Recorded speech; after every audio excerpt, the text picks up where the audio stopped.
We are nearly 3 months into the Taliban takeover of Afghanistan, and the list of human rights violations against Afghan women is growing.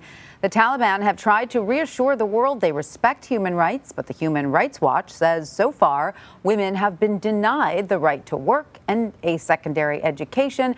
And there are also reports of widespread harassment by the Taliban for women not being accompanied by a male family member or for not wearing clothing deemed modest. To talk more about this, I'd like to bring in Heather Barr from Human Rights Watch. Hi, Heather. Thanks for joining us. So as more rights are rolled back, what are the larger concerns for the safety of Afghan women and girls? So the situation there is incredibly grim for women and girls. You've talked about the harassment that's happening. Taliban in many places are enforcing a rule that women shouldn't be outside their homes without a male family member escorting them. So that in itself really takes away the right to education, the right to work. Even if your school is open or you're allowed to go to work, if you haven't got a male family member who can take you everywhere, you're essentially a prisoner in your own home. And there are many other ways in which they've also dismantled women's rights, abolishing the Ministry of Women's Affairs, abolishing and banning women's sports, dismantling a whole system that was set up to deal with gender-based violence. So does it appear then now very clear that everything that they said at the outset about preserving some of these new gains for Afghan women, that was all just, for naught? Well, I mean, there are some indications that there's a bit of room to negotiate with them, and it's worth doing so because these issues matter so much to women. So, for example, on September 18th, they reopened schools only for boys, secondary schools, and not for girls.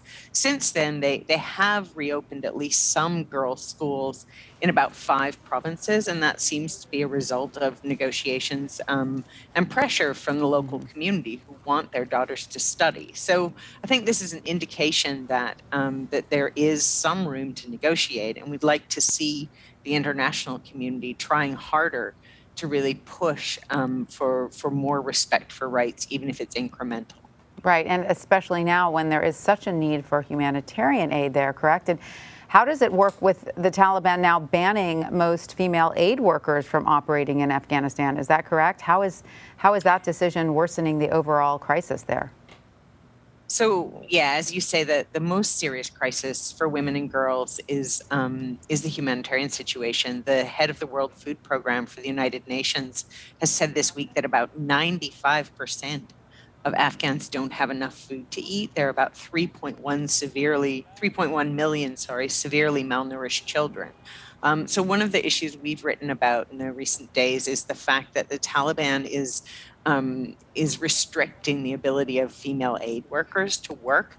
In a majority of provinces, they're imposing rules such as saying that these workers have to have a male family member with them, chaperoning them at all times while they're doing their jobs. And the reason that this matters so much to women and girls is, first of all, there's a huge number of female-headed households in Afghanistan. So many men were killed during the conflict that's been going on for 40 years that women are often heads of households, and they're the ones who've been hit hardest because they've mostly been pushed out of their jobs by Taliban policies restricting women's ability to work. So that's one issue. And then another issue is that in all households, girls may face greater risks than boys and women more than men. So, for example, an aid agency was telling me the other day that they're seeing many more girls admitted to hospital for malnutrition than boys. And Oh. we've seen stories about people selling their children. Those children being sold are almost always girls. Oh, devastating. Now, Heather, since the Taliban takeover in August, women across Afghanistan have been trying to demonstrate for the right to an education and to work. But recently, the number of those women speaking out in public is dwindling. Can you give us some insight into why that is? Yeah, these women who've been protesting are unbelievably courageous, and I think they just feel that they have nothing left to lose.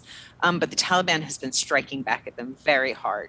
They've beaten women protesters, they've beaten journalists who covered the protests, they've tried to track down and identify organizers and protesters afterwards and intimidate and threaten them, and they've banned unauthorized protests. So the fact that women are still coming out at all really speaks to how brave they are and how little they feel they have to lose.